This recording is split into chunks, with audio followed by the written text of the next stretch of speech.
quem protege a minha terra.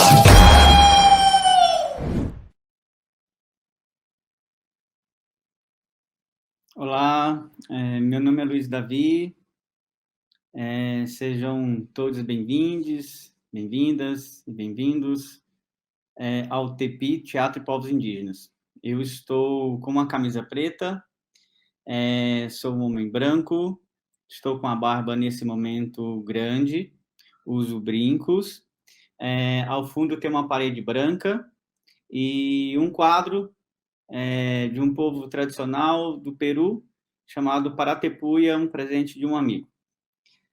Nós estamos hoje aqui reunidos para conversar sobre um tema muito interessante, que é a demarcação de identidades por meio do teatro.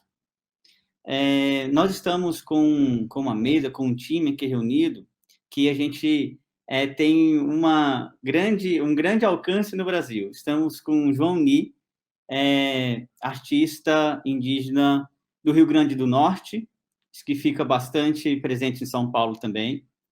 Nós temos a Helena Corezomaê, do Mato Grosso, que vem trazer para a gente também a experiência nesse campo de identidades, dessa demarcação, e o que o teatro também pode nos ajudar. E temos também a Raquel Cubeu, que é do Amazonas, que é lá do Alto Rio Negro, que é um grupo étnico que eu gosto bastante. Tenho bastante familiaridade e está aqui para conversar conosco também na experiência do Alto Rio Negro, do Amazonas, mas também de Porto Alegre, e nesse lugar de demarcação identitária a partir do campo do teatro. Para a gente iniciar essa reflexão, essa conversa, para a gente tecer esse diálogo sobre esse campo, é bastante importante a gente lembrar que o teatro em si, ele é eurocêntrico. O teatro, na sua forma clássica, ele nasce em Acrópole, na Grécia. Esse teatro, ele é usado como ferramenta de colonização pelas caravelas, pelos movimentos de colonizações mundiais. Ele chega ao Brasil como uma ferramenta de colonização e, nos tempos atuais, ele está sendo refletido, repensado, reconstruído, desconstruído e reconstruído. Então, nesse momento, essa palavra teatro, ela vem sendo refletida e pluralizada, né, nesse campo do fazer. Eu sou formado em teatro, sou antropólogo, trabalho na Amazônia há 10 anos e especificamente com os povos Yanomami, com os Yanomami, e com outros grupos aqui na cidade de Manaus. E eu sempre fico intrigado, refletindo como que o teatro pode estar disponível para que essa demarcação de identidade possa acontecer. Ou seja, ao invés dele ser um colonizador, como sempre foi, ele possa ser um campo de demarcação de identidades, de pluralidade, de existências da expressão humana nesse campo do fazer artístico, né, que também a gente pode pensar outras expansões para a gente compreender essas terminologias. No entanto, nós estamos em um contexto de Brasil de muito risco aos povos tradicionais. Darcy Ribeiro narra em um povo brasileiro a grande destruição que foi feita pelos não indígenas sobre os povos tradicionais aqui existentes, e isso existe até os tempos atuais, do Alto Rio Negro na Amazônia até o sul do Brasil, ao Nordeste, e nesse momento a gente encontra uma busca, uma luta muito potente, como sempre teve, historicamente teve, por essa demarcação. E o teatro? Mas o que é o teatro nesse lugar?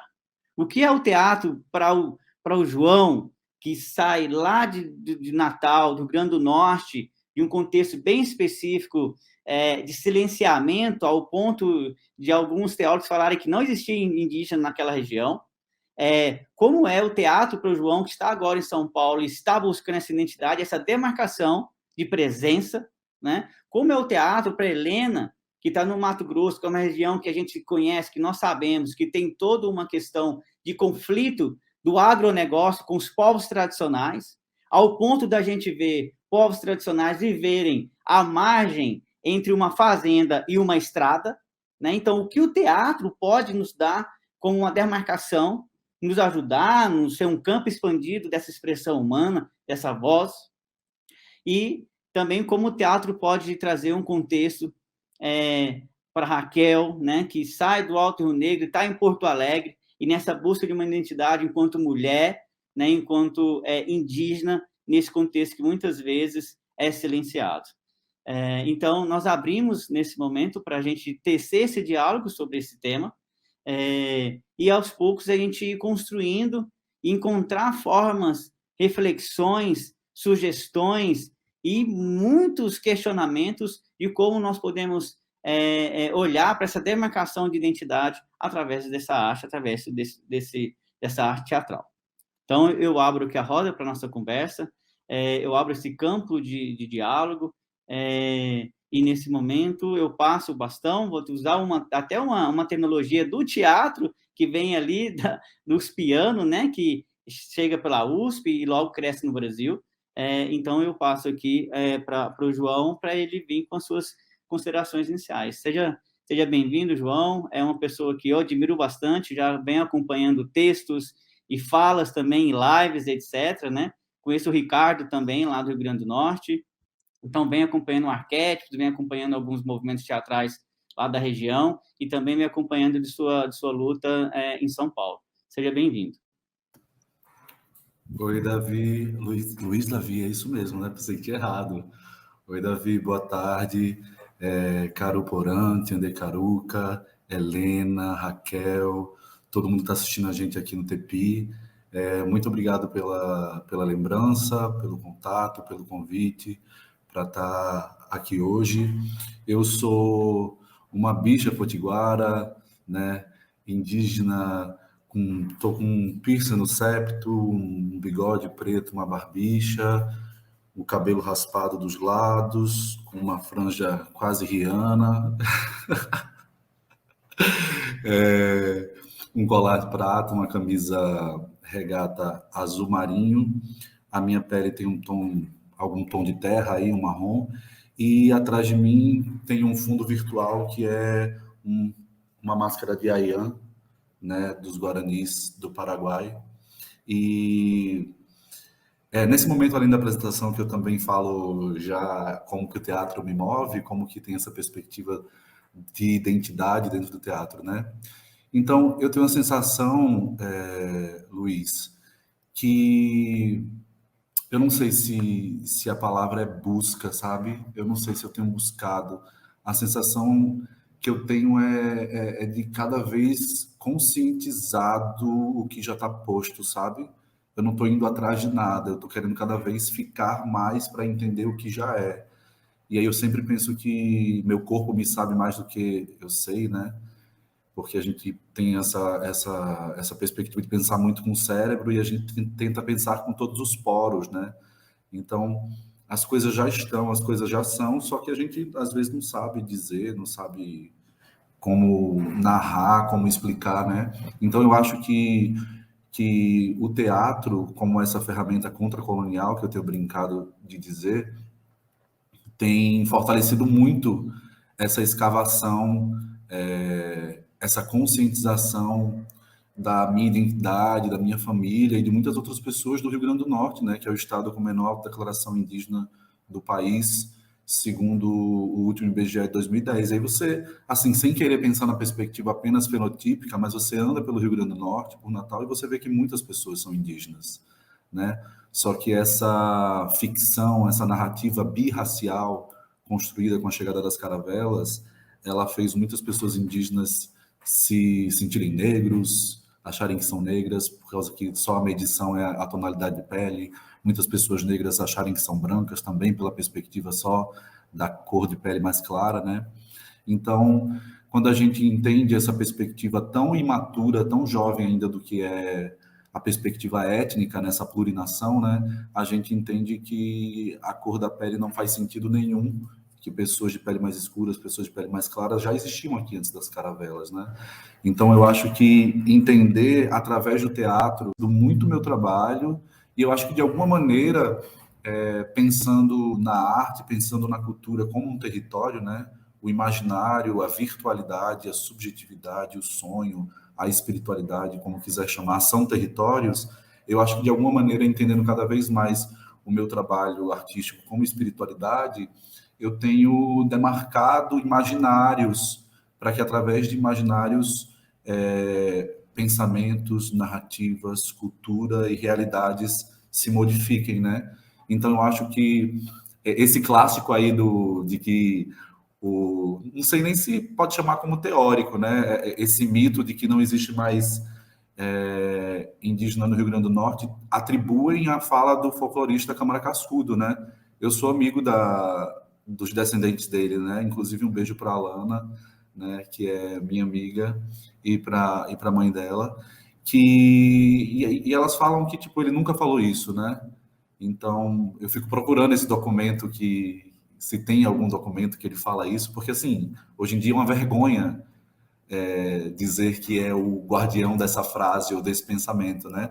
Mas eu acho que tem uma história oral aí que foi propagada, né? Não sei como, de que maneira, mas Daliana e Alana falam muito que, assim, ele acompanhava muitas lideranças espirituais, né, de outros territórios e tal. Então, talvez, de repente, ele não tenha conseguido enxergar as pessoas indígenas que estavam no Rio Grande do Norte por essa perspectiva que eu acho que é bem específica do Rio Grande do Norte. A gente teve a primeira colonização foi francesa, depois holandesa, depois portuguesa. Fomos base dos Estados Unidos na Segunda Guerra Mundial. Então, em primeiro lugar do Brasil tem Coca-Cola, calça jeans, Ray-Ban, chiclete. Então, existe um soterramento cultural muito grande, né? E a partir do momento que a pessoa indígena, já que foi construído essa ideia no Brasil de que a identidade indígena ela é móvel, né? Saiu do território, então se casou com uma pessoa de fora, esse tipo de mestiçagem apagaria quem nós somos. E aí eu acho que as histórias das lideranças, as histórias dos territórios que resistem e são articulados politicamente até hoje mostram que é o contrário, né? Até porque essa perspectiva de mestiço é uma falácia também muito grande. Quem não é mestiço, né? O branco também é um mestiço entre etnias brancas, digamos assim, né?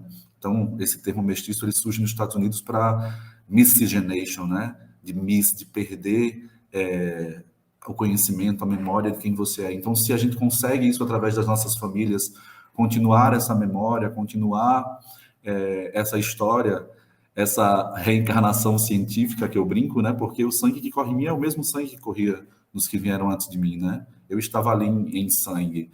Então, isso já é por si só muito poderoso, né? E isso já afirma muita coisa, é sobre o presente, é sobre agora, né? Então, acho que o teatro, essa essência colonial. Eu sou formado em teatro, em licenciatura em teatro, né, pela UFRN, sou da primeira turma, de 2007. Quando eu fui conscientizando com o tempo essa ideia de que o teatro era uma ferramenta colonial, muita coisa foi fazendo sentido dentro da minha cabeça de como eu deveria traçar o meu caminho, sabe? Então, hoje eu trabalho na terra indígena Piaçauera há 4 anos, pensando que eu tenho um projeto que eu não sei como vai se estruturar a longo prazo, mas que a ideia é transformar o teatro num lugar de dignidade para as línguas, para as culturas e para os corpos indígenas, né? Para que a gente ocupe os espaços que precisam ser ocupados e destruam também os que precisam ser destruídos, né? Eu não sei se precisa ter uma pessoa indígena dentro do Big Brother, por exemplo, né? Eu não sei se o Big Brother deveria existir, né? Então, eu acho que utilizar o teatro como uma ferramenta crítica, porque o teatro por si só ele também é esse lugar de potência crítica dos mundos brancos, né? Então, utilizar essa arma, digamos assim, contra ela mesma, eu acho que tem uma potência muito grande. Eu tenho sentido isso na minha vida, como isso tem modificado a minha vida, né? Então, eu acho que eu demorei muito. Eu tenho 32 anos e eu fico muito feliz de ver as pessoas mais jovens bem conscientes, mas eu acho que eu demorei muito, mas enfim, nunca é tarde, né? Mas eu vejo realmente como que é o poder de você criar cultura, de você criar mundos, de como isso modifica a existência, de como isso interfere, né? Então, quando a gente consegue sentir esse poder através do teatro, a gente vê que, assim, caraca, realmente tiveram ficções que foram criadas por pessoas específicas e que foram naturalizadas e que controlam imaginários, que controlam realidades, né? Então, como batalhar nesse campo virtual, nesse campo imaginário, nesse campo cultural? Acho que o teatro tem me possibilitado isso. O teatro tem sido esse portal. E aí você falando de teatro, eu sempre fico buscando uma palavra que seja outra, né? Sem ser teatro. Tem o teatro do Oficina, tem outros nomes assim, né? E eu fico buscando, porque lá na Piaçal Eras tem chamado atores atuantes, né? Atores e atrizes de Nhemo Imporã, guardas das almas, das palavras, né? E eu tenho pensado muito, eu sou um estudante, né, do Tupi-Guarani, e tenho pensado muito, agora você falando, me veio essa coisa do eté, esse sufixo eté, para a gente do tronco tupi é muito forte, né? Verdadeiro, ao eté catu eté, né? Então fiquei pensando nesse teatro, sei lá, que outras coisas podem surgir, mas para mim hoje, pescando sonhos, assim, me veio essa coisa do eteatro, sei lá. É um lugar que eu acho que a gente vai deformando, vai substituindo uma letrinha, acrescentando outra, aí depois substituindo uma palavra, depois está todo mundo falando a língua, depois está todo mundo, né, focado em resgatar o nosso bem viver, né, a forma que a gente acredita que é e que tem que existir as coisas também. Então acho que eu falei demais, a gente vai tecendo e trançando através dos comentários e da história de vida de cada um, mas eu acho que é isso, acho que o teatro tem sido essa potência de afundar caravelas. Essa potência de afundar caravelas eu adorei, eu adorei. Eu também, eu sou estudante de uma língua que é Yanomami, especificamente da região de Maturacá, que é alto do Rio Negro, que é o Yanomami, então Inarrapaua em Yanomami. E depois a gente volta a tecer esse diálogo com as colocações, anotei aqui, e aí a gente passa a fala para Helena Corezomaê, e seja bem-vinda. Mais uma vez, muito obrigado por você estar conosco e fique à vontade. Olá a todos, é um prazer estar aqui. Meu nome é Helena Corezomaé, eu estou aqui em casa, no quarto do meu filho. Eu tenho ao fundo o desenho de corujas e várias árvores aqui. Isso é muito simbólico para o meu povo, que eu sou do povo Mutina Bala-Tiponé. A gente se reconhece como Bala-Tiponé, mas a gente ficou conhecido na história como Mutina. E ao fundo tem as corujinhas, que para o meu povo são portadores de almas. Quando a gente morre, a gente reencarna principalmente em pássaros. E estou no quarto do meu filho aqui, que tem várias corujinhas. Eu uso óculos, tenho um rosto bem redondinho, estou com uma blusa rosa e o cabelo todo cacheado e com luzes loira. Falando sobre identidade, né, o quanto a gente não deixa de ser por ter o cabelo cacheado. Passei por um processo aí também de me acostumar com o meu cabelo natural. Eu alisava desde os 10 anos de idade, e na construção e na modificação aí de quem eu sou, a gente passa a entender, igual o João estava falando, que a gente vai amadurecendo, né? E às vezes a gente olha como, às vezes é tardio, né? Mas há tempo. E aí essa necessidade de eu cortei todo o meu cabelo curtinho, e aí começou a surgir os cachos, e eu não deixei de ser indígena por assumir os cachos, mas nos últimos dias eu dei várias entrevistas e eu vi o incômodo no rosto das pessoas. E aí eu vi realmente a necessidade de reafirmar isso. Falei, agora nunca mais aliso mesmo. E a gente não deixa de ser indígena, a gente está em um país que indiscutivelmente existe a miscigenação, existe casamentos interétnicos, existe casamentos entre indígena e não indígena, e isso da vida do ser humano, né? Está compartilhando, e a gente está o tempo todo em troca com o outro. E o teatro, ele chega até mim, na verdade. Eu sou jornalista, sou formada pela UFMT, eu sou mestre em antropologia social, trabalho como repórter aqui em Mato Grosso, e eu gosto de dizer que eu sou uma contadora de história. E nessa de ser uma contadora de história, eu contei no ano passado, a história do Grupo Teatral Nação Nativa, que é o grupo teatral do meu povo. Ele foi criado por jovens, adolescentes e crianças, que foi um processo muito importante para o meu povo, que foi da revitalização cultural. Eles contam que eles iam em vários lugares e era muito questionada a identidade. Vocês não falam o idioma, vocês não praticam canto, vocês não fazem a dança.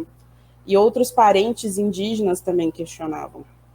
E um dos jogos indígenas que aconteceu no Sul, eles eram traumatizados em relação a isso. E o cacique, na época, que era muito jovem, começou a buscar os cantos, as danças, e aí eles foram criando esse grupo, que primeiro foi um grupo de canto e dança, e depois se formou um grupo teatral, onde eles contavam a história do nosso povo. E o que havia acontecido?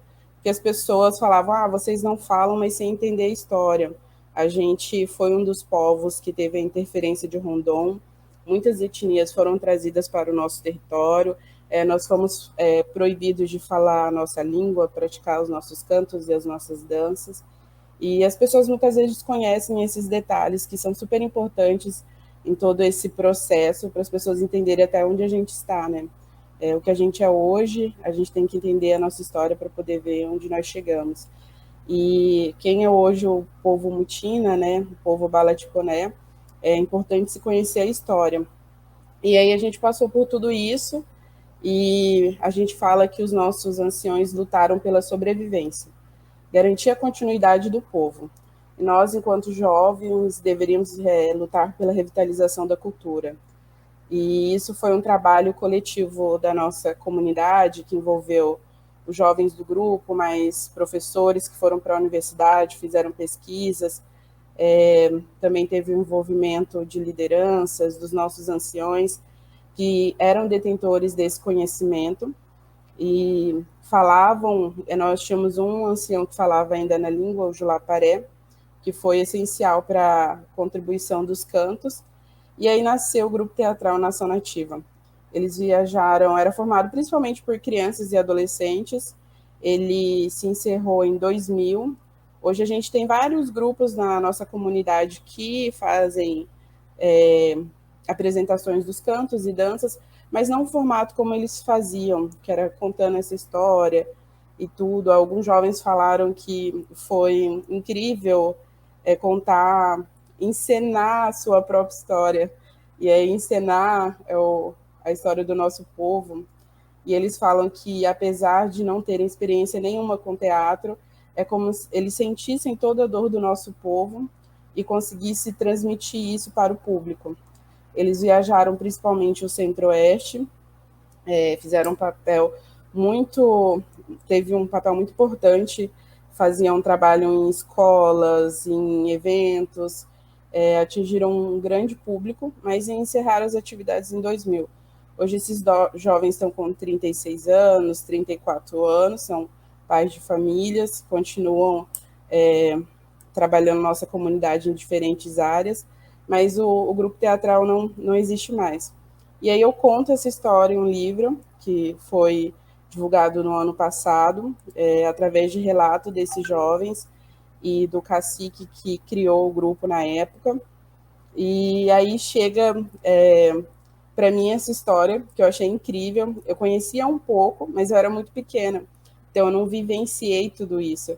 Mas aí depois eu tive a oportunidade de ouvir o registro, de fazer o registro, né, escrito disso, que eu acho que é uma ferramenta também muito importante dos povos indígenas, a gente ter comunicadores indígenas, contadores dessas histórias.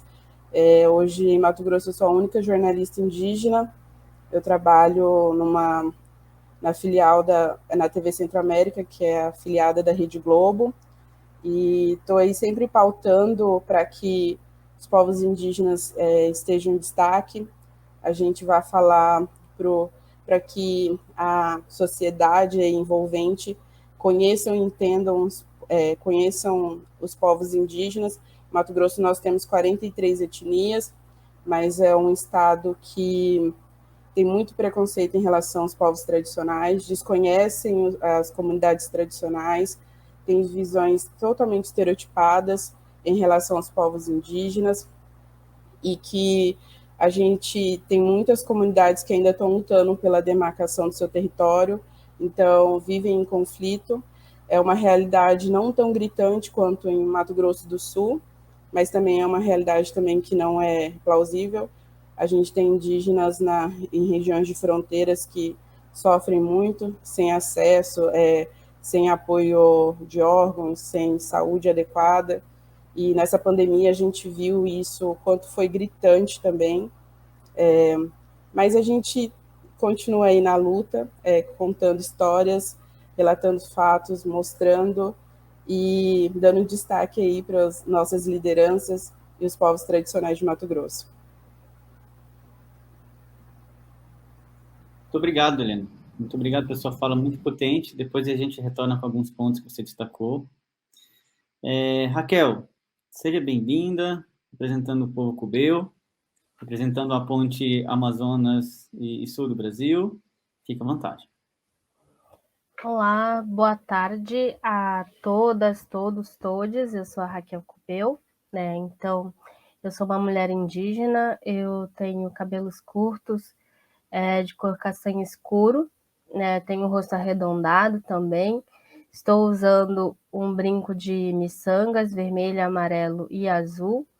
Também estou usando um vestido que as alças aparecem, que é da cor marrom mais claro, assim, bege, tipo um bege.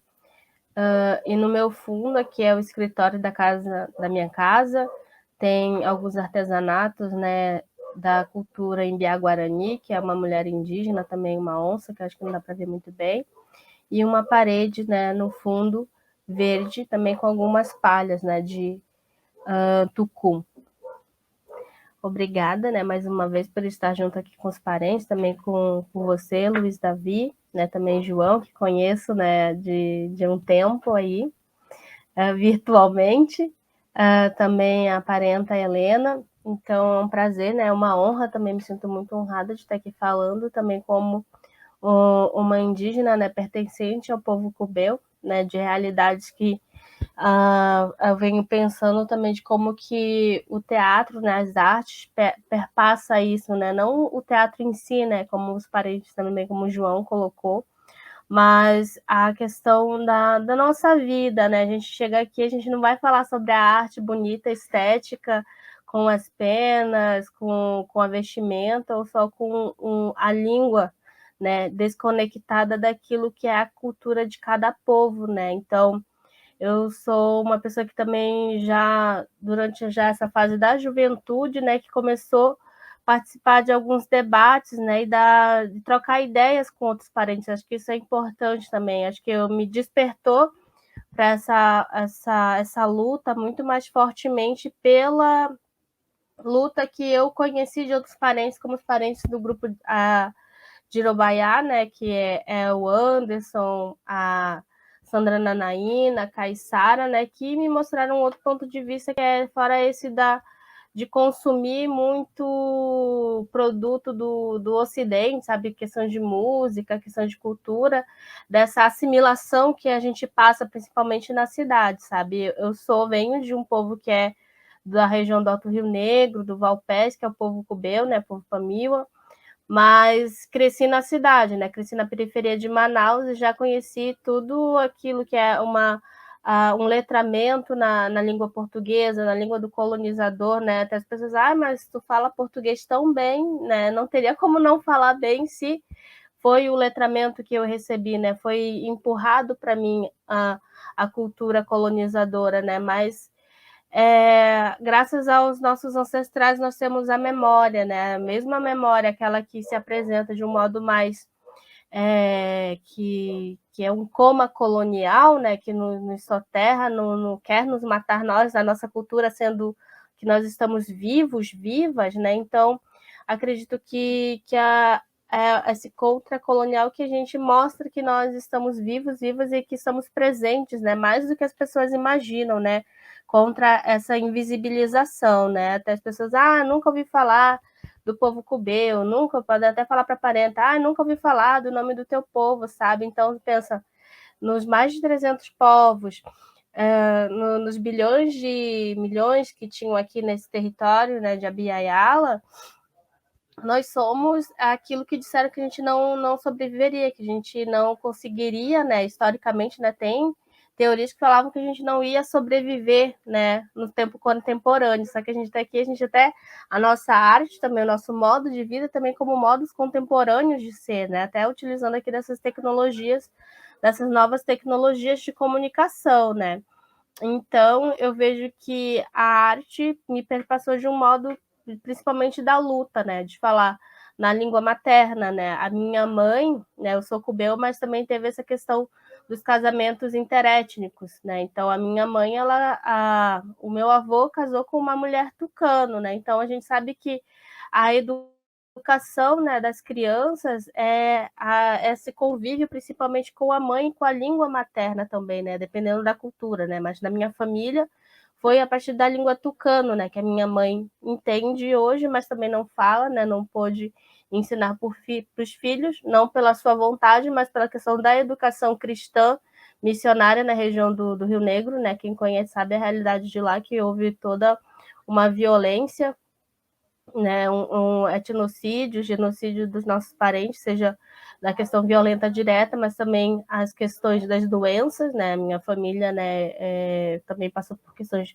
até hoje passa, né, por questões de doença da malária, né, que nós sabemos que a malária é em questão da derrubada, né, das florestas, quanto mais vem se derrubando, mais doenças aparecem, né, e quem sofre é quem mora lá, questão da malária, questão do sarampo também, sabe? Então, estar viva hoje, para mim, representa essa primeira luta, sabe? De estar aqui, né? Falando sobre sermos indígenas hoje, né? Em 2022, né? Então, até hoje, as performances que eu venho apresentando, né? São também parte dessa luta com mulheres artesãs, principalmente falando da questão da luta das mulheres, das artesãs, da invisibilização aqui em Porto Alegre também, né, morando aqui hoje, né, sendo radicada aqui nessa cidade, eu vejo que é também aprender com os outros parentes, né, com as parentas e parentes das etnias Charrua, Caingangue, né, Imbiá Guarani, né, então eu venho participando, né, apresentando, né, na rua. Eu sou, desde o começo, uma artista que me identificou como uma artista de rua, que apresenta a minha arte na rua, né, de performance, e principalmente da questão da opressão, né, principalmente de mostrar para a sociedade que a arte é essa forma de também de lutar, né, de mostrar que nós que fomos oprimidos, né, também temos essa força, né, de mostrar a nossa luta, né. Então, eu venho apresentando desde 2019 uma performance que se chama Tocar a Terra, né, que fala dessa força da mãe terra, das mulheres indígenas que, apesar, né, de todo o concreto, né, de falar que toda essa cidade foi construída em cima, né, dos nossos ancestrais, em cima das nossas culturas, dos nossos povos, né. Então, daí, a partir da pandemia também, né, a gente fez toda uma ação emergencial, né, me juntei com outros parentes que lutaram, né, até eu fui cofundadora de uma rede chamada Rede Indígena também, que fizemos campanhas na internet, que também, a partir desse contato mais direto com lives, com internet, também comecei fazer vídeos performances, né? Então, apresentar essas apresentações que antes eram presenciais, que eram na rua. As parentas também pararam de vender artesanato na rua, agora que estão retornando, mas também com certo receio, porque a gente sabe que a Covid não acabou, né? Então, ao mesmo tempo que a gente tenta, né, se flexibilizar, se adaptar a essa realidade, nós sabemos que é muito difícil, né? Então, eu venho também fazendo não só esse trabalho diretamente, né, com apresentações de performance, né, como a gente pode dizer assim, mas também a arte educação, né, de estar nos espaços, sejam nos espaços formais, não formais também, né, eu sou professora e trabalho na rede municipal aqui de Porto Alegre, né, então eu venho fazendo vários trabalhos, né, de dessa educação étnico-racial, da educação e conscientização da história indígena também, principalmente, que a gente sabe que tem vários preconceitos, racismos, erros que vêm acontecendo, né, se perpetuando, também por causa do papel da escola, né, nessa formação, né, de lembrarem da gente só no mês de abril, né, por exemplo, mas uma educação étnico-racial que começa com a formação dos professores, mas também as aulas com as crianças, né. Eu acho que depende muito eu vejo que a minha atuação, ela depende muito da realidade. O que a minha realidade pede, né, que eu faça, né? Não adianta eu querer chegar e só fazer minha apresentação também e mostrar, sendo que as pessoas ainda não têm um entendimento disso também, sabe? Então, até eu comecei ano passado com uma feira literária que foi focada no trabalho dos parentes também, da literatura indígena, também fazer oficinas também de imersão e de prática de grafismo também com os estudantes, né? Desde os menores, né, da educação infantil, do jardim, com os alunos do ensino médio também. Então, eu tive essa experiência de fazer com as várias idades, né, de crianças, né, de estudantes não indígenas, de adolescentes não indígenas também, né. Eu acho que é mais ou menos isso, né, também, além de artista, pedagoga, né, pesquisadora também, né, ativista, né, porque o nosso trabalho, né, entra nesse rótulo do ativismo, da luta. Muito obrigado, Raquel. Fiquei muito entusiasmado, né, porque é uma fala que corresponde muito ao contexto amazônico, né? Mas também que você contextualiza, você traz para a gente uma contextualização que contempla as falas aqui da Helena e do João. Eu vou tentar trazer uma pergunta para que vocês possam discorrer e falar um pouco mais da trajetória e do trabalho de vocês, que é a seguinte. Eu acho que o João citou assim, o teatro como potência crítica, né? Que isso já vem da história teatral, até com uma contracultura, né? Então, o teatro sempre teve essa linha crítica. Então, de repente, esse teatro decolonial, ou esse novo teatro, ou esse teatro que a gente vai trocando as letras dessa palavra e vai construindo outra realidade, né? O João falou assim, a gente tira uma letra, aí vai construindo uma nova palavra, quer dizer, né? Vem ali afetando esse lugar. Aí a Helena trouxe também a questão dessa formação de jovens, né? Ela narra essa importância da formação dos jovens e desse trabalho também como jornalista, quer dizer, uma formadora, uma pessoa que está comunicando, e aí a Raquel vem e traz a educação. Então, é um lugar que eu acho que a gente está bem conectado aí nas falas de vocês. Aí a minha pergunta é o seguinte, eu vou fazer uma pergunta pensando muito no público que vai assistir depois essa transmissão no canal do TEPI, que é um público não indígena, que tem interesse sobre esse tema, e também um público indígena, que às vezes fica nessa fronteira de entendimento que a Raquel colocou, e ali as contradições dessa formação, né, até alguns na universidade. O exemplo aqui, nós temos um projeto, nós temos 23 indígenas no projeto, 7 etnias diferentes. Então, são pensamentos de como lidar com a enfermagem, que nós temos uma cubeira na enfermagem, como uma carapana no curso de teatro, né? O João fez a graduação de teatro, então vem várias disciplinas ali de interpretação de Stanislavski, de Grotowski, etc., né? E aí o indígena fica ali naquela contradição, peraí, o meu corpo e a minha cosmovisão, né? Então, minha pergunta é nesse campo, para o não indígena e para o indígena. Como lidar com na experiência de vocês, com essas fricções, ou seja, com conhecimento, com a realidade de vocês nesse Brasil atual, como lidar com o não indígena, que muitas vezes não conhece as peculiaridades cosmológicas, culturais de vocês, para poder pensar um currículo diferente. Então, todo mundo aqui pensa a arte, pensa a educação, pensa a relação com o não indígena. Então, como lidar, na experiência de vocês até agora, o que vocês vêm construindo, com esse não indígena que não conhece a realidade, né, que às vezes fica até no romantismo. Então, vocês podem trazer exemplos de vocês, e como também trabalhar com os jovens indígenas que estão chegando nesse campo. Em muitas realidades nesse lugar chamado Brasil, nós temos indígenas saindo das bases e indo para a escola não indígena, em busca da formação, inclusive em teatro, inclusive em artes, e se depara com um contexto que ainda é bem rígido. Então, o que vocês deixam de experiência, de demarcação, né, desse território de identidade para aqueles indígenas, para aqueles parentes de vocês que estão chegando nesse campo? Ou seja, nesse diálogo que eu tenho certeza que é o dia a dia de vocês, com o não indígena e com o indígena que está chegando nessa discussão também. Aí fica à vontade para a roda, acho que cada um pode falar no seu tempo e... Eu posso começar a falar que é um desafio constante. Eu estudei em uma universidade pública em Mato Grosso, então vocês imaginam aí o que foi vivenciar isso. Eu me formei através de um programa específico e diferenciado para ingresso de povos indígenas aqui em Mato Grosso, que contemplou 100 vagas, sobrevagas, então a gente não era cota, mas estar em sala de aula e ser indígena em Mato Grosso não é fácil.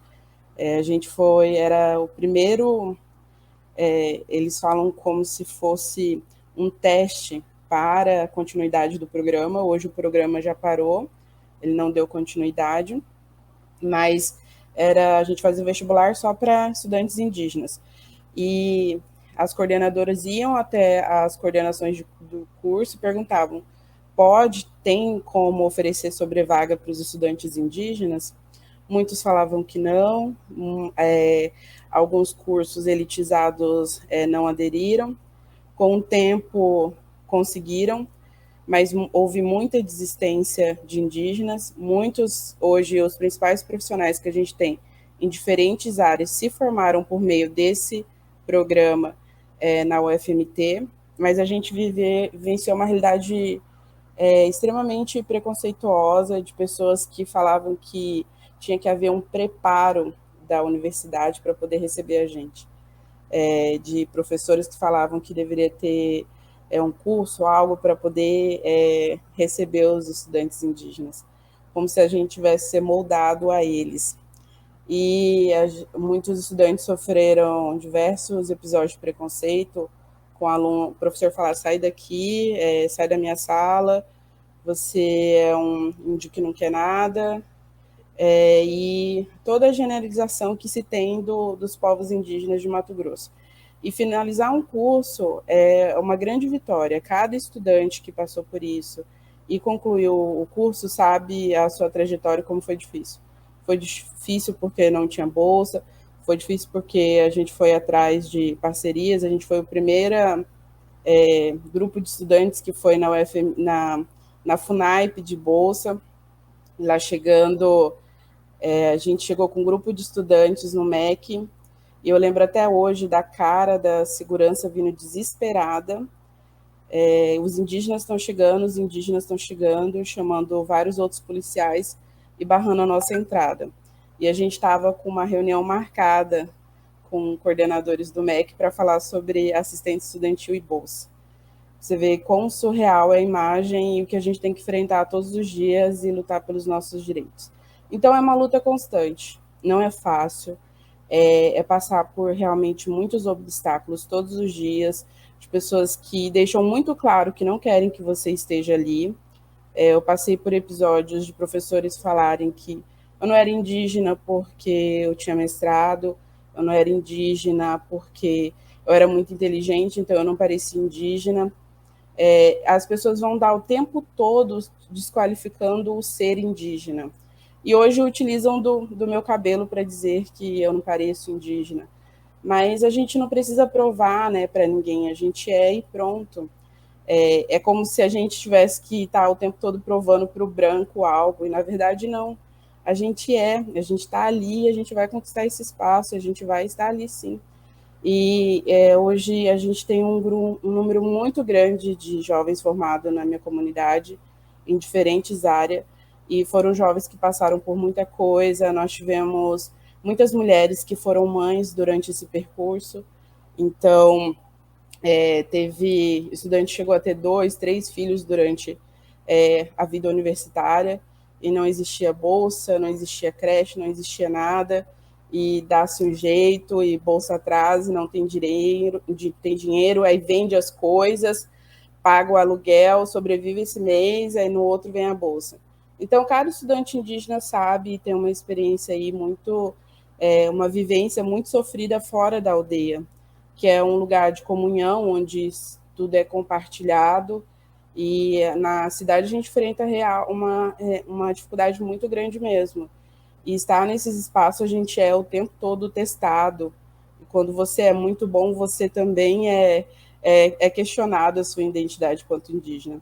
Então, é aguentar firme sim, a gente tem que ocupar esses espaços, que não é fácil, não é. As pessoas deixam claro que não te querem ali, mas a gente permanece pelos nossos ancestrais, pelos nossos povos, e a gente tem conquistado a cada dia muita coisa. Em Mato Grosso, hoje, grande parte dos profissionais de saúde que atende hoje, os enfermeiros, estiveram na linha de frente com a pandemia, são enfermeiros indígenas que estão atuando na sua comunidade. Isso é um ganho grande, gigantesco, e só eles sabem o que eles passaram dentro de sala de aula.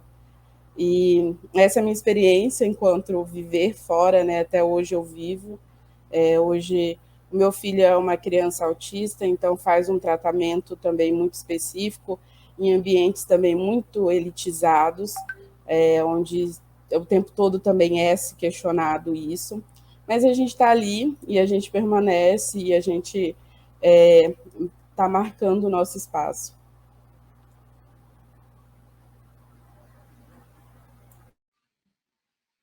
Segue a roda, quem quiser seguir. É muito bom ouvir vocês, muito bom te ouvir, Helena. Prazer imenso estar te conhecendo, assim, mesmo que virtual, mesmo aqui nessa fogueira de pixel, né? E quanto isso passar, a gente vai se encontrando nessas redes que nós estamos cada vez fortalecendo mais, né? O que eu sinto é que, assim, realmente, reproduzindo o que a Helena falou, é um desafio imenso, né? Porque, por exemplo, a minha bisa do lado potiguara, ela era aldeada. Eu sou a terceira geração, e era do Ceará, né? Em Pereira do Ceará. A gente é a terceira geração urbanizada em Natal, no Rio Grande do Norte. E aí, a família do meu pai, potiguara, o meu avô fez um império, digamos assim, catando lixo, né? Ele era catador de lixo da rua, criou um depósito, através do depósito começou a comprar lixo reciclável, e aí fez a vida dos 7 filhos e tal, e meu pai me deu essa vida que eu pude ter hoje, de entrar na faculdade, de ter acesso à educação, e que eu falo assim, pai, você foi engolido pelo bicho, mas eu vou furar o bucho do bicho por dentro, né? Eu vou te dar tudo que o senhor não pode ter e tal. Então, e esse lixo, quem inventou esse lixo, né? Por que que a gente ficou responsável de dar conta desse lixo dentro da cidade, né? Então, esse depósito existe até hoje, um dos meus tios que tomam conta e tal. E aí, falando sobre todo mundo se descrevendo com a cara bem redonda, né? Meu pai tem a cara bem redonda, eu não tenho tanto não, porque o lado da minha mãe já é caboclo, né? Já tem a mestiçagem portuguesa, e meu pai me chamou a vida inteira de cara de cavalo. Então, vocês falando que tem a cara redonda, eu sempre fico pensando nele que tem a cara redonda e me chama de cara de cavalo. Então, para quem está ouvindo a gente, eu tenho uma cara, eu sou mais com cara de cavalo aqui dos nativos. E aí, então eu acho que tem um lugar de demarcação. Eu acho essa palavra maravilhosa, demarcação. Eu sempre fiquei me questionando o que é demarcar se a gente não quer botar uma cerca. O que é demarcar se a gente não quer criar uma nova fronteira? Né? E para mim, demarcar é um sinônimo de consciência. Eu sei que aquela árvore demarca que daqui para lá fulaninho mora, aquela árvore, daqui para trás dessa árvore é o meu território. Eu não estou impedindo nada, mas é uma consciência, é um acordo, é um encontro, né?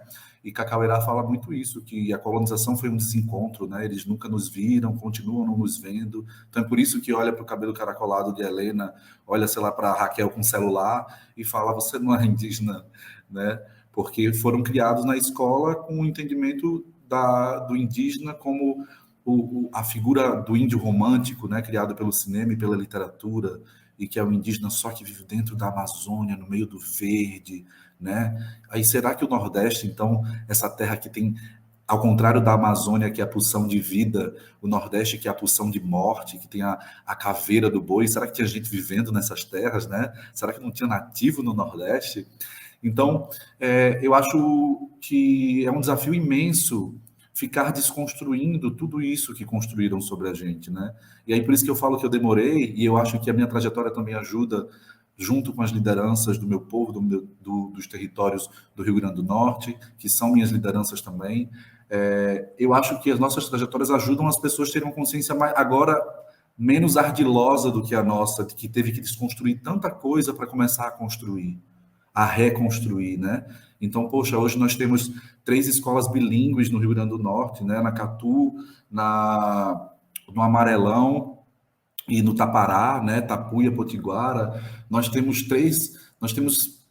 cerca de 4 etnias que estão se autodeclarando, se organizando politicamente, incluindo várias outras etnias que foram diluídas, né? Mas que estão ali presentes, mesmo ainda sem essa consciência, né? Então, acho que tanto o teatro como esse lugar das mídias, esse lugar da comunicação tem fortalecido muito essa perspectiva étnica, essa perspectiva de autoentendimento, né? E quando eu comecei a dar aula de teatro no território, na Piaçauera, que foi em 2017, eu também eu dei oficinas de teatro em alguns territórios indígenas do Rio Grande do Norte, né? Então, eu tenho uma ideia de uma vontade de querer voltar e ficar dando oficinas contínuas, mas é caro, passagem é caro, tudo é caro, né? Então, a gente vai fazendo assim com um espaçamento maior. Mas eu tenho muito essa vontade para que a gente comece ou continue a controlar as nossas narrativas, a dominar os caminhos que nós queremos seguir, a entender que o cajueiro, o maior cajueiro do mundo do Rio Grande do Norte, que fica em Natal, é um ancestral potiguara, né? Que o Rio Potengi é um ancestral potiguara, mas que é contada a história hoje em dia sem demarcar nada disso, ou seja, não tem-se consciência disso, que está ali posto, pré-colombiano, pré-cabralino, pré-américo, né? E que são nossos ancestrais mais velhos. Então está tudo posto, está tudo ali.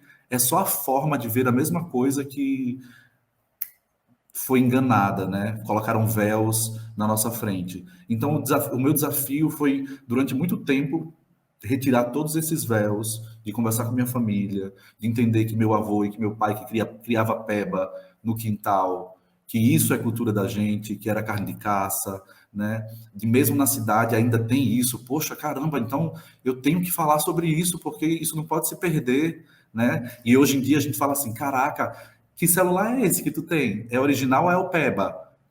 Que essa coisa peba ficou porque a carne de caça virou carne de segunda. Chegou o boi nos nossos territórios, que virou a grande carne, e a carne que a gente comia virou subalternizada, né? Então virou peba, o falso, o ruim, né? Entender que a gente bota para aquarar a roupa ali no sol, que vem de Quaraçu, que é o deus sol, né? Então, tanto o tupi, né? Porque a gente tupinizou o Brasil também, né? Mas o brobó, tem tantas palavras do brobó e do tupi no nosso dia a dia que foram desalmadas, desnaturalizadas, né? Meus avós moravam na mesma rua, até hoje, na verdade, a minha única avó viva mora numa rua chamada Pajeús. Eu cresci sem saber o que era Pajeús. Eu ficava, isso é uma ave? O que diabo é Pajeús? Quando eu comecei a estudar tupi, eu, caraca, Rio dos Pajés, Pajeús. É o Rio dos... Caraca, eu morei a vida inteira no Rio dos Pajés. E olha só, desalmaram, né, essa palavra, a nossa língua nativa, e para o tronco tupi-guarani, palavra é alma, né? Então a palavra, as crianças, os jovens de hoje em dia acham que isso aqui que a gente está vivendo é a única forma de virtualidade, mas a virtualidade tem uma ancestralidade também, e a ancestralidade da virtualidade é a palavra. A palavra é a primeira. Aliás, antes da palavra, o som, qualquer som, os sons já eram virtualidades. Os sons já significavam, já eram comunicação, já eram grafismos vocais, digamos assim, né? Então, eu acho que agora que eu me sinto construindo coisas através do teatro e através da arte, eu espero que meus primos, né, que hoje em dia também têm essa consciência indígena, as populações de Natal, do Rio Grande do Norte, se entendam e se reconheçam como indígena e não demorem tanto quanto eu, minha família, que falávamos sobre isso a vida inteira, só que a gente precisa viver, sobreviver, trabalhar, isso não é importante não precisa falar sobre isso não, né? Então eu acho que isso vai fortalecer cada vez mais, eu acho que isso vai facilitar os entendimentos, assim, de que, puxa, isso aqui não é meu, essa língua não é minha, essa cultura não é minha, Por que tem tanta gente depressiva? Por que tanta gente não se encaixa nessas coisas? Porque isso não é nosso e não foi inserido diante das nossas necessidades, né? Como Raquel fala, eu conto essa história porque tem a ver com a minha história, tem a ver com as necessidades do meu ao redor, minhas necessidades, os entendimentos que a gente precisa, né? Então, nós, povos de primeiro contato ali, né? A gente matou muitos deuses, né? A gente o meu povo foi o primeiro a documentar a língua nativa escrita através das cartas de Felipe Camarão com Pedro Poti, né? Quantas concessões a gente fez para que isso existisse, né? Será que a representatividade importa mesmo? A gente tinha uma grande liderança potiguara, Felipe Camarão, uma das primeiras condessas de Fernando de Noronha era uma mulher indígena. Essas pessoas ocuparam esses lugares de poder, a gente precisa ocupar esses lugares precisam ser destruídos e reinventados, novas formas de habitar e de decidir as questões coletivas. Então, acho que, assim, é um desafio muito grande, mas eu estou com muita esperança de que, é isso, retomada não dá ré. As coisas só, agora, ninguém mais esquece, ninguém mais vai esquecer, né? E, enfim, é isso, eu sou todo doido, o meu pensamento é todo bagunçado, simbora. Vamos juntos, juntas. Vem, Raquel. Pois é, eu fico pensando várias coisas, né, em relação ao que os parentes, né, colocaram aqui, principalmente essa parte de reconstruir, eu acredito principalmente nos espaços acadêmicos, né, que eu acho que é colocado sobre a gente tanta expectativa, né, que a gente chega com uma expectativa também, né, quero ver a história dos nossos povos na academia, até quando a gente fala de decolonização, sabe? A gente chega lá, a gente não vê muita coisa, não. Às vezes a decolonização tá meio disfarçada, assim, meio camuflada de poder ainda também, de pessoas que não saíram desse lugar do conhecimento enquanto poder e privilégio também, né? Até mesmo os nossos professores, sabe? A minha formação acadêmica foi em Manaus, né? Até pensando, né, sobre a questão histórica, né? Cadê as nossas reparações históricas que também estão poucas ainda, porque até quando eu estudei história do Amazonas, não tinha, principalmente a história dos nossos povos, não tinha, sabe? Tanto que a minha família, né, materna, fui criada pela minha mãe, uma mãe solo, mas o meu pai é de uma região amazônica também, ali do rio Amazonas, sabe? Que é esse nome do estado, né? Então, do estado do Amazonas, e da questão que fala, né, desse rio tão grande, né, que eles pensavam que era um mar também, de água doce, né, também, né, que fala na questão da história, né, que ensinam nas escolas, mas não falam principalmente da questão das mulheres, quem eram as mulheres que eles falavam que eram como Amazonas, né, e Camiabas, que viram um pouco de lenda, né, eles têm essa parte mítica para nós, que nós somos lendas, somos remanescentes, mas que a nossa história não é essencial também, até quando a gente fala das leis, né, que estão nas escolas, né, que é a 11.645, ela é colocada muito aquilo lá, uma historinha indígena para contar para as crianças, mas que ela não chega no ensino médio, que deveria, né, obrigatório, e que não tem também nos espaços acadêmicos, né, que a gente é tratado como a questão exótica, né, quando eu chego numa sala de aula, as pessoas não chegam para mim com o respeito que toda pessoa deveria ter, né, como portadora de conhecimento e da sua ancestralidade, pessoas negras, pessoas indígenas, né, pessoas indígenas que a gente vê que tem uma representação menor nesses espaços do que pessoas negras também, sabe? Mas que a gente não é visto como esse lugar de, que nem falaram para aparenta. Se tu é inteligente, se tu tem um pouco mais de domínio sobre tais assuntos, tu não é indígena, porque não estão tirando a gente para besta, né? Falando em palavras mais assim, falando mais abertamente, né? Então, acredito que é complicado isso de reconstruir tudo o que foi mentido, né, historicamente, né, porque a gente não tem tanto essa abertura, né, não tem os concursos para professores indígenas, não tem esse lugar que a gente possa ocupar de fato, né, e não somos nós, enquanto estudantes, também que vamos chegar e tomar o lugar, né, falando essa língua, do professor, porque eu vejo que nem os professores estão preparados para falar sobre isso, seja em qualquer área, né? Mas até mesmo no teatro, né? Também eu tenho assistido algumas aulas, né? Eu tenho matrícula no teatro, mas devido à pandemia não tenho conseguido acompanhar todas as aulas remotas, mas a cadeira, por exemplo, vamos falar de teatro brasileiro, né? Aí fica tipo, nós temos a contribuição dos povos indígenas, mas fica naquilo, sabe? Até tem um vídeo que é conhecido do Ariano Suassuna, que ele fala, vamos falar sobre teatro brasileiro, e contemporâneo, mas não conta a história dos povos indígenas, ele mesmo mostra isso, né? Mas só que a gente não saiu dessa parte ainda também, enquanto crítica, né? Teatral, né? Falando, mas as máscaras indígenas, os rituais, as danças indígenas, são várias, né? Se eu falar do meu povo, né? De povo tanto cubeu quanto povo tucano, nós temos vários elementos, né? Nós temos os baiás na cultura tucano, né? Que são os mestres de dança, sabe? E que as pessoas não conhecem, sabe? Então, é difícil reconstruir para nós. E os brancos, muitas vezes não indígenas, se veem perdidos, muitas vezes, e vêm perguntar da gente, como se também nós soubéssemos todas as respostas, né? Acredito que isso é um trabalho coletivo, né, principalmente de interesse, né, dos não indígenas que tem que, né, se atualizar em relação a isso, sabe, falando sobre isso. Não conhecem, né, mas a gente também está tentando sobreviver, que né, a gente tem a questão da sobrevivência. Minha família também teve muito isso, de ser uma família precarizada. Minha mãe, né, hoje eu tive acesso a vários espaços, porque a minha mãe se esforçou muito para que eu estivesse, principalmente o estudo, né, que a gente sabe que nem todo mundo consegue concluir os estudos, né, então a minha mãe como faxineira, como diarista, né, sendo humilhada muitas vezes nesses trabalhos, né, que a gente tem todas umas questões de preconceito e racismo em relação a nós, né, que execução do trabalho, principalmente esse lugar de preguiçoso, preguiçosa, né, então a nossa luta vem desde aí, né, sabe, conseguir coisas básicas, hoje como a alimentação, né, que nem foi falado da questão da pandemia, a saúde, tudo precarizado, né, então quando a gente fala de demarcação dos nossos territórios, a gente sabe que a FUNAI, a gente procura muitas vezes a FUNAI, mas a FUNAI não está nem aí para a gente, né? Não respeita a autodeclaração dos nossos povos, não respeita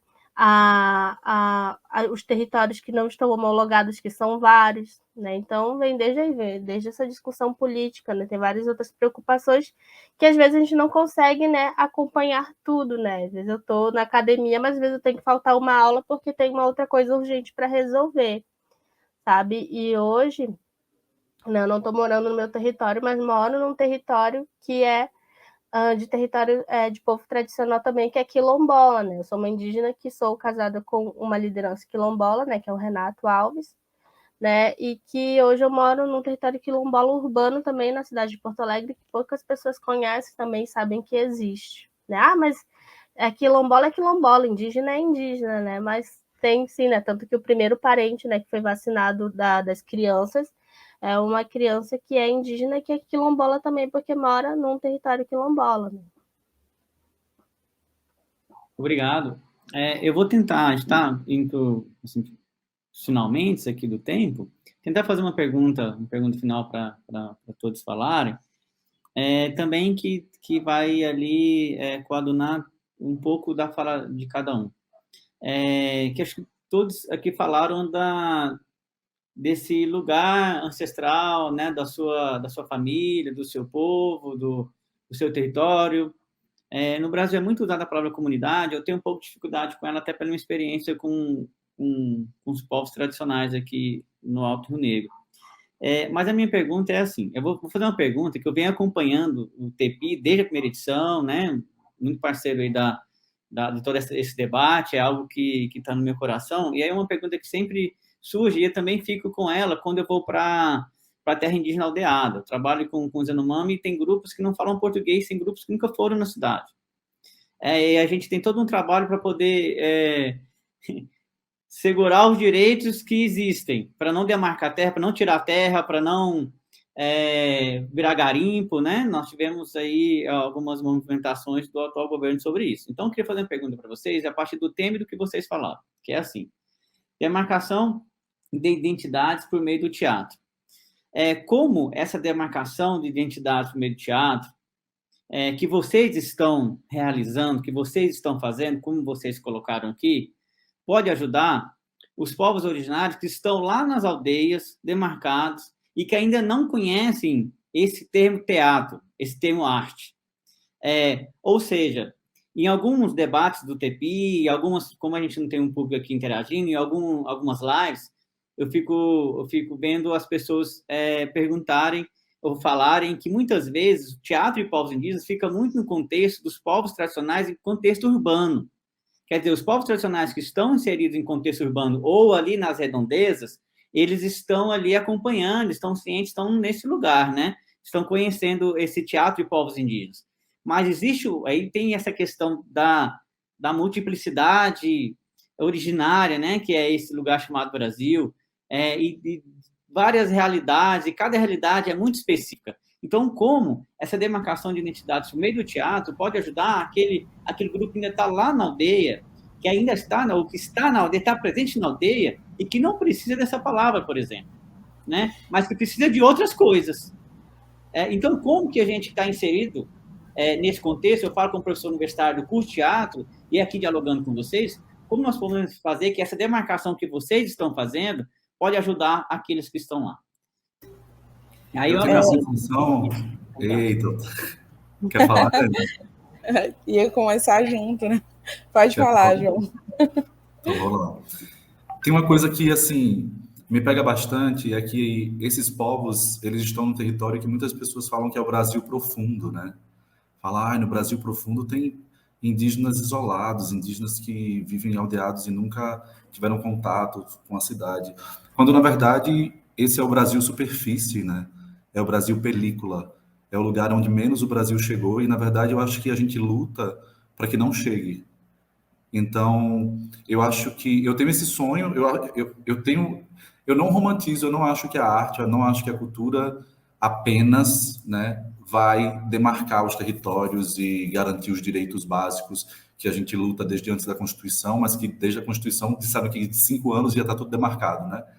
Eu não tenho esse olhar romantizado, mas eu acho que a gente é uma parte e que eu sonho que o meu trabalho seja auxiliar a essa luta política, territorial, econômica, social, cultural, né? Então eu acho que demarcar através do teatro essas coisas é garantir que não façam com os parentes que estão nessas condições o que fizeram com a gente, porque a gente que é principalmente litorâneo aqui, eu chamo de barricada das colonizações, a gente viu tudo isso que agora tem muita coisa chegando. Quando eu vejo uma canoa com os garimpeiros dando tiro na população Yanomami, eu falo assim, caraca, é como se a gente tivesse um pay-per-view de 1500, então, porque a gente viveu isso. Será que o Nordeste, a Caatinga, tudo isso era a floresta era dessa maneira há tanto tempo atrás? O que será que aconteceu que pode ter essas paisagens de hoje em dia, né? E que talvez Pantanal, várias coisas estão sofrendo, será que vão virar outros territórios de seca, assim, né? Tem muitas dúvidas, mas eu acho que tem muito isso assim, eu sonho que o meu trabalho seja um auxiliar para que eles não precisem do teatro, para que eles firmem as suas próprias cosmovisões e culturas e que a gente vá fazer um intercâmbio e aprenda esse né, tudo isso, porque a gente chama de teatro que a gente está fazendo também, mas eu acho que a gente está utilizando o teatro para reviver dentro dos nossos corpos o que existia antes das colonizações também. Os nossos rituais, né, as nossas formas de manifestação, de dança, de brincadeira, de religiosidade, de espiritualidade, aliás, né, não de religiosidade, que existiam em formatos que o teatro, né, talvez só quando surgiu lá nas arenas, ele tinha também, né, que é um lugar onde todo mundo vê e todo mundo é visto, no círculo, como os torés, os boraís. Então, eu acho que é nesse lugar, assim, eu acho que a gente está utilizando o teatro para esfarelar o Ocidente, sabe? E voltar para essa areia que era a gente.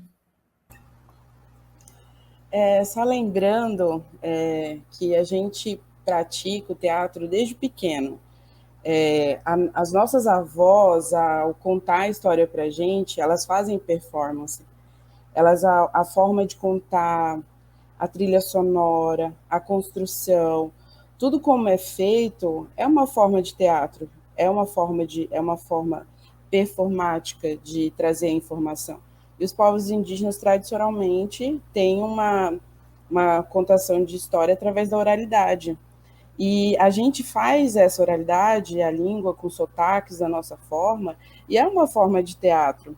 E a gente já se pratica isso desde pequeno. Aí lá o branco depois vai falar, isso é teatro. Mas não, a gente dá os nossos nomes a isso, a gente pratica desde cedo e a gente aprende. Eu aprendi principalmente com a minha avó. Ela é uma senhora muito oral, contadora de história, que senta todo mundo e fala com todo o seu corpo, e isso é uma forma do teatro, né? E como o João falou, eu realmente espero que os povos que não estejam em contato tenham que vivenciar o que a gente vivenciou. É tão bom, quando a gente sai, a gente volta para a nossa aldeia, a gente sabe, a saudade, sabe? Estar ali, viver em comunidade é muito bom.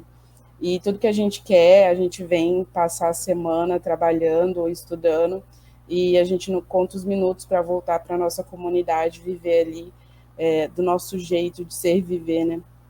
E acredito que com o teatro, com a arte e com a gente tem hoje, a gente pode auxiliar e proporcionar para que essas comunidades não vivenciem o que a gente vivenciou. A gente está muito atento mais a tudo. Outro ponto que o João falou, eu achei super interessante, é que será que a gente tem que assumir esses lugares realmente, sabe? Será que a gente não tem que desconstruir tudo isso?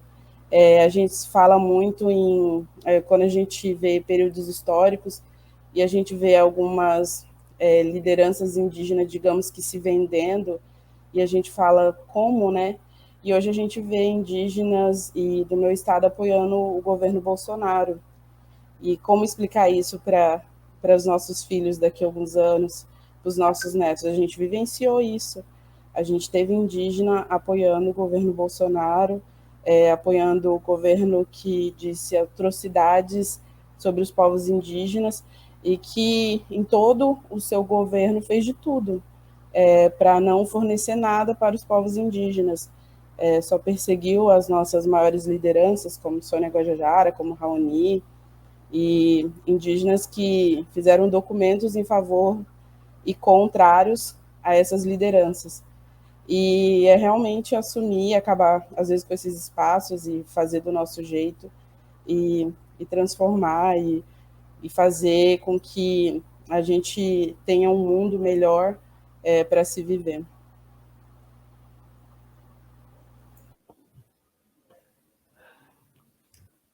Eu também vou por esse caminho também que a Parenta, Helena e João colocam, né, de pensar que se os nossos parentes, né, que estão naquilo que chamam de isolados, mas também com a sua autonomia, né, ali na vivência deles, né, no cotidiano, né, é muito mais manter isso, né, manter, né, as vivências deles. Eu acho que a gente tem que tomar muito cuidado também para não pegar narrativas que não são nossas também, e as formas de leitura que a gente tem, né, dessas narrativas, e não cometer o mesmo erro do colonizador, né, que, por exemplo, que fala da arte moderna, principalmente nesse ano, né, que a gente fala da Semana da Arte de 22, né, então, de que leituras que a gente faz, né, a partir dos nossos povos, né, também não da romantização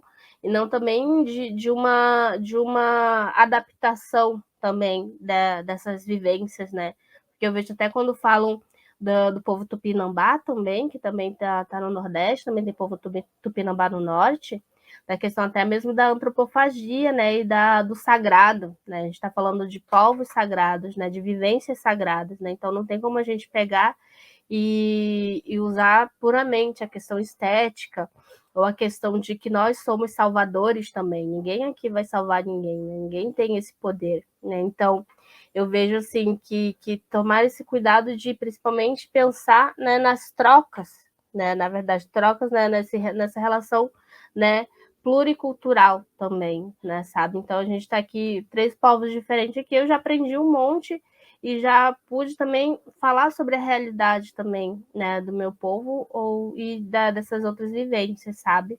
Então, até trazendo esse exemplo da Semana 22 e do povo tupinambá, né, do manto tupinambá, né, que foi muito também estereotipada a questão, até mesmo da antropofagia, né, da questão dos nossos povos enquanto sagrados, dos nossos rituais, né, e não da questão de que vai ser antropófago, vai, em outras palavras, né, sendo bem rude, a questão de comer carne humana e de comer, de absorver, né, essa questão da cultura do branco, né, ou de outra cultura, ou que vão fazer com a nossa cultura enquanto indígenas, né, na verdade isso é até um roubo, né, a gente não quer ter essa atitude colonizadora também, sabe, então é toda uma questão de cuidado, né, ter, de que formas que esses contatos, né, também podem acontecer, né, também é toda uma questão de logística também, né, que nem o João falou, questão de que até uma passagem aérea é caro, né, a gente está em localidades diferentes, sabe, então de que forma que esses projetos atuam, né, eu não atuei com nenhum povo isolado, né, nenhum povo de realidade diferente da minha, que sou urbana, mas tenho atuado com povos, né, urbanos, assim, em grandes capitais como eu, mas também mais distantes, né? Não digo isolados, mas distantes, assim, né? Em questão de estrada, né? Pude trabalhar até com outros povos, né? Como o povo Baré, povo Ticuna, o povo Dessana, né? E o povo Tucano também, que está ali na cidade de Novo Airão, né? Que é próximo de Manaus.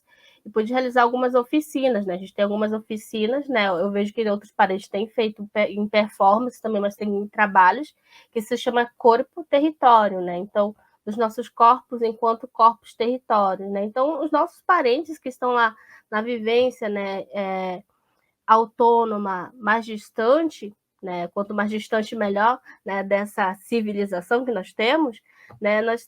Eles estão, né? Fazendo isso, essa questão do seu corpo, né, que é território também, né, e que não é violentado diariamente, né, então quanto mais o nosso contato, né, que nem o João fala do primeiro contato, mais violência a gente sofre, né, violências históricas, né, e violências hoje, né, violências, né, que nem no Mato Grosso, que é direta, né, violências diretas com as mulheres, né, que a gente vê cada dia, tem uma notícia diferente dessas violências, né, com as mulheres e com as crianças, né, e violências contra a nossa ancestralidade, né, porque nós somos o passado, o presente e o futuro, e nós somos as nossas crianças, os nossos velhos, nossos anciãos, nossos jovens, né, então eu acredito que uma resposta definitiva para isso, acredito que não há, né, a gente vai aprendendo também e se adaptando, né, nossos povos se adaptam, né, vem se adaptando há muito tempo, né? Continuaremos. Tecendo esse diálogo, né? Tecendo diálogos plurais, interculturais e aprendendo muito, né? Estando junto, eu gosto muito. Eu aprendi uma palavra em área. Uma vez o cacique falou assim: olha, se você não aprender a língua, a gente não vai falar mais com você, não. A gente não vai mais traduzir para você, não. E aí eu tive que passar a estudar a língua, fiquei um mês na orelha de silêncio, e aí eu aprendi uma palavra que eu gosto muito, que é concamon, que é estar juntos, né? Então, vamos tecer esses diálogos. Eu agradeço muito pela fala de vocês aqui. Eu acredito que esse projeto de digital, ele alcança, né, muitas pessoas que talvez se fosse ao vivo ou só ou presencial não poderia alcançar, inclusive nas extremidades, no interior, em todos os lugares, né? Então, para a gente finalizar, cada um pode fazer uma consideração final, se quiser pontuar alguma coisa que lembrou, né, ou queira falar mais, ou deixar algum encaminhamento até para, né, para quem vai ficar aí acompanhando depois na plataforma do TEPI. Então, vamos para as considerações finais.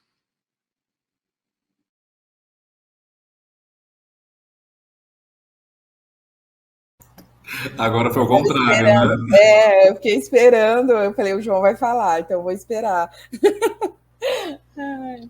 Gente, foi um imenso prazer conversar com vocês, foi um prazer imenso conhecer outros parentes, outras realidades. Quero, depois que tudo isso passar, ter a oportunidade de encontrar vocês pessoalmente, vai ser um imenso prazer de verdade. Se virem a Mato Grosso, eu estou aqui à disposição para mostrar um pouquinho do nosso estado, da nossa cultura e do meu povo. Dizer que a gente está nas redes sociais, Me sigam, eu compartilho, eu faço muitas matérias sobre os povos indígenas de Mato Grosso, trabalho em um veículo local, então eu sempre pauto aí a questão indígena local. Helena Corezomaé, estou fazendo vídeo também faço assessoria para o Instituto Catitu, que faz um trabalho super legal no Brasil todo, com documentários sobre as mulheres e mostra o protagonismo das mulheres também. É um trabalho super interessante e vamos continuar na luta.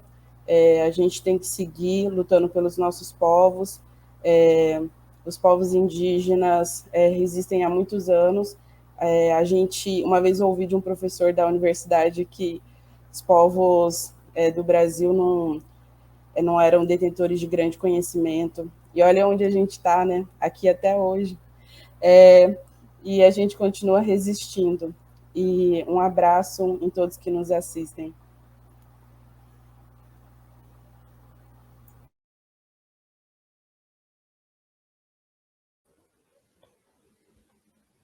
Também quero agradecer, né, muito a Nhum, né, como na língua tucana, na língua do povo Iapamaçã, né, falamos também. Eu acho que tem muita coisa ainda a ser feita, né, a gente acaba sendo também continuadores, né, nós continuamos nessa história que os nossos antepassados, né, também fizeram, e acho que eles também nos dão muita força, né, eu acredito que até tem muitos parentes, dentro dessa visibilidade também da própria arte, tem muitos parentes que seguem também, né, como... Eu acho que também não deixa de ser também uma responsabilidade, né, eu vejo que tem parentes que estão aí na luta também, a gente tem participado de mostras nacionais, de filmes também fazer memória do nosso parente que é Dáceri também, que era do grupo de Irobaiá também, que tem grande admiração também por tudo que ele também nos mostrou, nós, enquanto também nos consideramos jovens também, né, fazendo isso, e os nossos mais novos também, né, principalmente a vida também das crianças, dos adolescentes, né, então... quem quiser acompanhar meus trabalhos pelo Instagram é o @raquel.cubeu. E também vou fazendo vários trabalhos lá, vou atualizando, né? Também com assessorias, né? Venho trabalhando com a parte de literatura também, né? Também pela minha formação em mestrado, né? Em educação também tenho acompanhado alguns trabalhos na área da acessibilidade também já estive atuando na área da pesquisa também sobre pessoas autistas, né? Crianças autistas também tem esse trabalho. E é isso, muito obrigada. Auê Kedassari, Auê Joyderisbel, Auê tanta gente que se foi nessa pandemia, né? Tanta gente que se foi, enfim, por diversos motivos. Licença também aos encantados, agradecer por estar aqui reunido nessa fogueira de pixel com pessoas tão incríveis, assim, prazer imenso. Eu quero muito encontrar vocês presencialmente e dizer que, assim, eu acho que não dá mais para existir coisas sobre mundos indígenas sem as pessoas indígenas, né? A gente viu isso com o modernismo, com a tupinização do Brasil, né? Essas desconstruções falsas, elas são uma reprodução do colonialismo, né? Como Ariano Suassuna reclamando que não se fala, que fala-se as palavras em inglês, mas vai se falar em português. É a mesma coisa, não mudou nada. Não quero falar em português também, né? Então esses avanços foram falsos avanços, digamos assim, né? Falsas percepções, despolitizações, e eu acho que isso não pode acontecer mais, né? Falar da gente sem a gente de nenhuma maneira. E acho que essa vai ser a forma das coisas realmente se equilibrarem, se todo mundo quer realmente esse equilíbrio e quer esse encontro, né? Então eu sinto que eu migrei de Natal, do Rio Grande do Norte, para São Paulo, porque o trabalho que eu faço ele não é importante para o governo local, ele não é as questões indígenas, as questões de lutas que eu tenho com as lideranças através da articulação dos povos indígenas do Rio Grande do Norte não são importantes para os governos locais, e a gente vai migrando para sobreviver, né? Então são formas de furar essas prisões que constroem para a gente, para pedir ajuda, para fazer novas alianças, novos laços, para poder fazer as coisas avançarem. Então infelizmente ou felizmente, migrar tem fortalecido a minha luta, o meu trabalho, a minha arte, e porque a gente se olha distanciado, a gente consegue ficar um pouco menos dentro sempre da coisa, né? Então, espero que, através do teatro, que tem esse grande poder distanciador também, a gente tenha essa força coletiva, né, de saudar esse planeta que a gente vive, que é o mesmo, né, e que a gente construa um mundo melhor para esses que já estão correndo dentro dos nossos sangues. Então, muito obrigado. Obrigado, Tepi, Aue, até. Então, para finalizar, eu agradeço ao Tepi pelo convite, agradeço como não indígena ao João, a Raquel, a Helena, por poder ter essa oportunidade de aprender com vocês.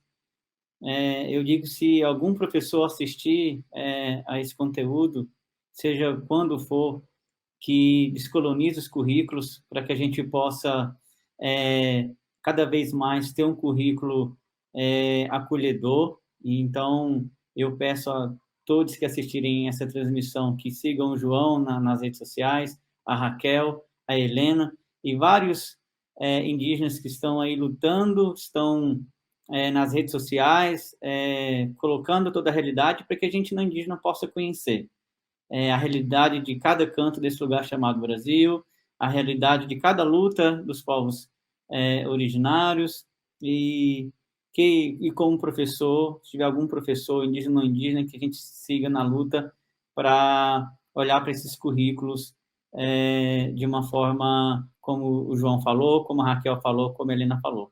Então, agradeço, muito obrigado, Tepi, e sigam a programação na plataforma digital Teatro de Povos Indígenas. E na Rapeue, no Montahaue, muito obrigado.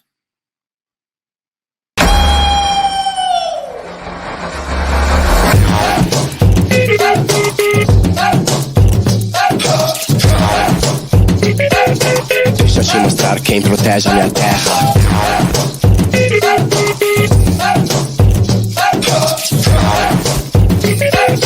Deixa eu te mostrar quem protege a minha terra.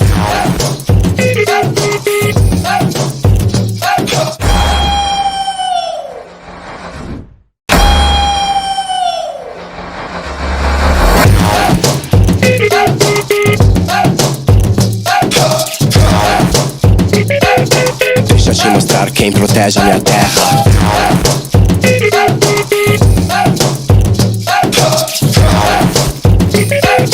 Deixa eu te mostrar quem protege a minha terra.